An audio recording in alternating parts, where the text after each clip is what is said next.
असे कोणते उमेदवार आहेत की जे शिक्षक अभियोग्यता व बुद्धिमत्ता चाचणी म्हणजे टेट 3 मधून बाद होतात? असे कोणते उमेदवार आहेत की जी शिक्षक अभियोग्यता व बुद्धिमत्ता चाचणीमधून 100% बाद होणार आहेत? आणि असे कोणते उमेदवार आहेत की जे शिक्षक अभियोग्यता व बुद्धिमत्ता चाचणी टेट 3 म्हणजे ह्या टेट 3 मधून बाद होणार आहेत आणि ते कोणत्या कारणामुळे का व कसे बाद होणार आहेत ते पाहणार आहोत। आणि पहिल्या प्रथमदर्शी आपल्याला 5 ते 5.5 हजार उमेदवार आपल्याला असं प्रत्यक्षदर्शी पाहायला मिळतं की ते उमेदवार हे आपल्याला या टेट 3च्या प्रक्रियेमधून बाद होताना दिसतील। आणि याच्यामधले असे बरेचसे उमेदवार आहेत की ते अदृश्य आहेत पण ते सुद्धा या शिक्षक भरतीमधून बाद होऊ शकतात। ते आपण सर्वच्या सर्व ह्या व्हिडिओमध्ये पाहणार आहोत। नमस्कार मित्रांनो, भावी शिक्षक आणि शिक्षिकांनो, टिप्स फॉर टीईटी टेट मध्ये मी अक्षय विरकर तुम्हा सर्वांचं स्वागत करतो। इंट्रोमध्ये पाहिल्याप्रमाणे आपण ते उमेदवार कुठले आहेत की जे शिक्षक भरतीमधून बाद होऊ शकतात, म्हणजे 100% ते बाद झालेले आहेत ते आपण व्यवस्थितपणे पाहणार आहोत। आणि याच्यामुळे आपल्या कट ऑफवर काय परिणाम होतो का ते सुद्धा व्यवस्थितपणे पाहणार आहोत। आता हे उमेदवार शिक्षक भरतीमधून बाद होतील याच्यावर आधारित आपले ऑलरेडी 2 व्हिडिओ झालेले आहेत। ते दोन्ही व्हिडिओ वेगळे आहेत आणि हा तिसरा व्हिडिओ आहे की हा तिसरा व्हिडिओ जो आता काही यादी लागलेली आहे त्या यादीवर आधारित असणार आहे। मग आता कोणते उमेदवार आहेत तर हे पहा, प्रथमदर्शी पाहायला गेलं तर पहिला गट आहे 2500 उमेदवारांचा। या 2500 उमेदवार कुठले की जे डुप्लिकेट आहेत। ते डुप्लिकेट म्हणजे कसं की याच्यामधले असे बरेचसे उमेदवार आहेत की यांनी टेट 3चा फॉर्म भरताना एकदा भरला, दोनदा भरला, तीनदा भरला, काही उमेदवारांनी शोक म्हणून 5-5 वेळा भरला। मग एवढं सौदं करून सुद्धा काही उमेदवारांनी एकदा परीक्षा दिली, काही उमेदवारांनी दोनदा परीक्षा दिली, काही उमेदवारांनी 3-3 वेळा 4-4 वेळा परीक्षा दिली। हे आपल्याला जी काही सध्या सोशल मीडियावर डुप्लिकेट फाईल म्हणजे डुप्लिकेट कॅन्डिडेट लिस्ट पाहायला भेटते याच्यामध्ये प्रथमदर्शी दिसून येते। मग याच्यामध्ये वेगवेगळे वाद झाले, एकाच नावाचे 2 उमेदवार आहेत किंवा एकाच नावाच्या उमेदवाराने 5 वेळा परीक्षा दिली, याच्यामध्ये वेगवेगळे मतमतांतर होते। पण ह्याच्यामधला एक फॅक्ट असा सुद्धा आहे की बाबा एकाच नावाचे उमेदवार असू शकतात, एकाच नावाचे उमेदवार असू शकतात पण सरसकटच असतील असंही नाही। आता काही उमेदवार याच्यामधले जेन्युइन असतील किंवा एखाद्या उमेदवाराचं XYZ नाव आहे, त्या उमेदवाराने परीक्षा दिली, दुसऱ्या सुद्धा एका उमेदवाराचं नाव XYZ आहे, त्यानं सुद्धा परीक्षा दिली, पण त्या 2 उमेदवार हे दोन्ही उमेदवार वेगळे, त्यांची नावं सेम पण आधार कार्ड वेगळं, पत्ता वेगळा, हे सगळं असेल तर ते दोन्ही उमेदवार दिसायला वेगळे, त्यांची आयडेंटिटी वेगळी असेल तर ह्यांना डुप्लिकेट उमेदवार म्हणणं बरोबर आहे का? नाही। पण जे एकच उमेदवार आहेत, एकाच पत्त्यावरला किंवा एकच आयडेंटिटी आहे, एकदा त्याच उमेदवारानं 2-2दा फॉर्म भरलेला आहे, 3-3दा फॉर्म भरलेला आहे, 2-2दा 3-3दा हॉल तिकीट आलेला आहे आणि त्याच हॉल तिकीटवर परीक्षा दिलेली आहे, हे उमेदवार डुप्लिकेट, 100% डुप्लिकेट। कारण जो काही नियम आहे तो नियम मोडला, त्या नियमानुसार हे उमेदवार शिक्षक भरतीमधून बाद व्हायला पाहिजे। बाद व्हायला पाहिजे म्हणजे 100% बादच होतील, कारण 2022ला सुद्धा तसंच बाद केलं होतं। आणि नियम आहे, परीक्षा परिषद असो, IBPS असो, कुठल्याही परीक्षेचा नियम असतो की एका उमेदवाराने एकापेक्षा जास्त हॉल तिकीट आले तरी सुद्धा एकदाच त्याला परीक्षा देता येते, एकापेक्षा जास्त वेळा परीक्षा दिली तर तो संपूर्ण प्रोसेसमधून बाद होतो। म्हणजे आपल्याला असं प्रथमदर्शी 2500 जी लिस्ट दिसते याच्यामधले आपल्याला 2000 एकतर उमेदवार हे बाद होताना दिसतील। मग आता हे सरसकट का होणार नाहीत? कारण आपण असे 500 उमेदवार जर असतील ना बाबांनो की नाव एक पण ते वेगवेगळे उमेदवार असू शकतात आणि तसे थोडक्यात असतील, बोटावर मोजणे असतील तर चांगलंच आहे, म्हणजे आपलं याच्यामधलं आणखीन थोडंफार तरी मेरिट कमी येईल। आणि याच्यामध्ये थोडंफार म्हणजे प्रत्येक कॅटेगरी आहे, प्रत्येक कॅटेगरीच्या मेरिटमध्ये थोडीशी उलथापालथ होईल। म्हणजे आता काही जण 2000वर रँकमध्ये असतील तर ते उमेदवार तिथून रद्द झाले किंवा त्याच कॅटेगरीचे 50 जरी उमेदवार रद्द झाले, ह्याच्यापेक्षा 50 उमेदवार जास्त मार्क असले तर 50 रँक आपली वरती जाईल।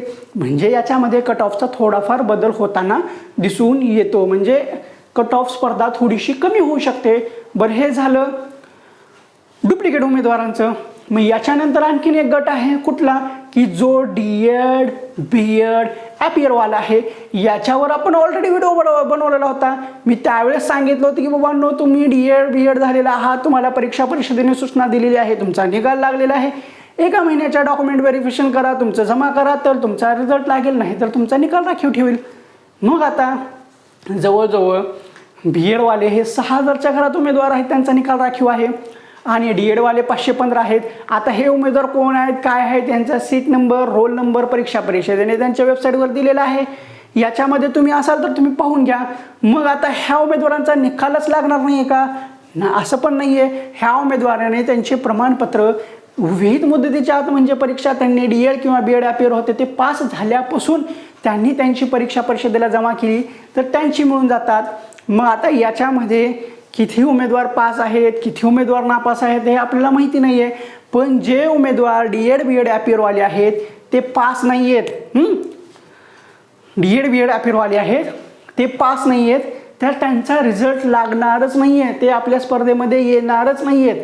आणि जर आले तर स्पर्धा वाढू शकते.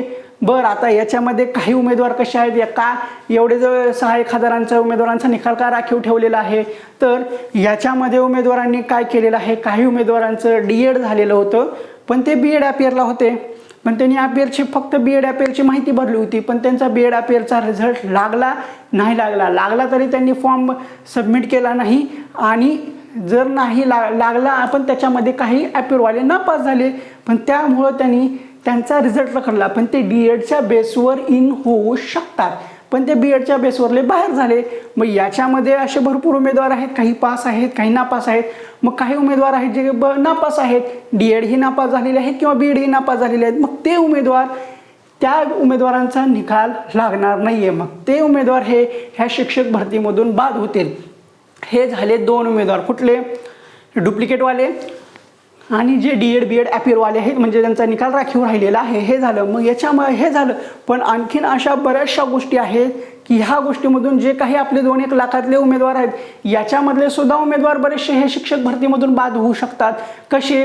की त्यांनी त्यांचं ग्रॅज्युएशन पूर्ण झालेलं नसताना सुद्धा ग्रॅज्युएशन झालेले म्हणून दाखवलं, TET किंवा CTEमध्ये पास नसताना सुद्धा त्यांनी ते जे मार्क जास्त टाकलेले आहेत ते सुद्धा शिक्षक भरतीमधून बाद होतात.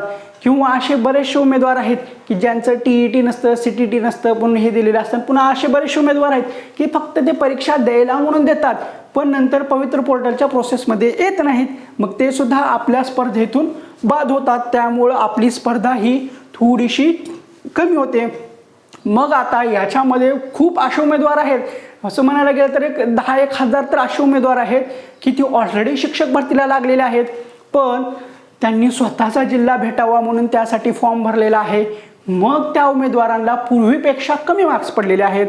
मग आता या पूर्वीपेक्षा कमी मार्क्स पडलेले आहेत, मग ते फॉर्म भरते, म्हणजे पवित्र पोर्टलला नंतर फॉर्म भरतील नाही भरलं तर मग ते उमेदवार सुद्धा बाद होतात. म्हणजे स्पर्धा आणखीन थोडीफार कमी होते. म्हणून आत्ता सेफ स्कोअर किती आहे, काय आहे, अंदाज लावता येत नाहीये. पण निश्चित स्वरूपात प्रथमदर्शी पाहायला गेलं तर आपल्याला 5 ते 5.5 हजार हे उमेदवार शिक्षक भरतीमधून बाद होताना दिसत आहेत. ते कुठले आहेत?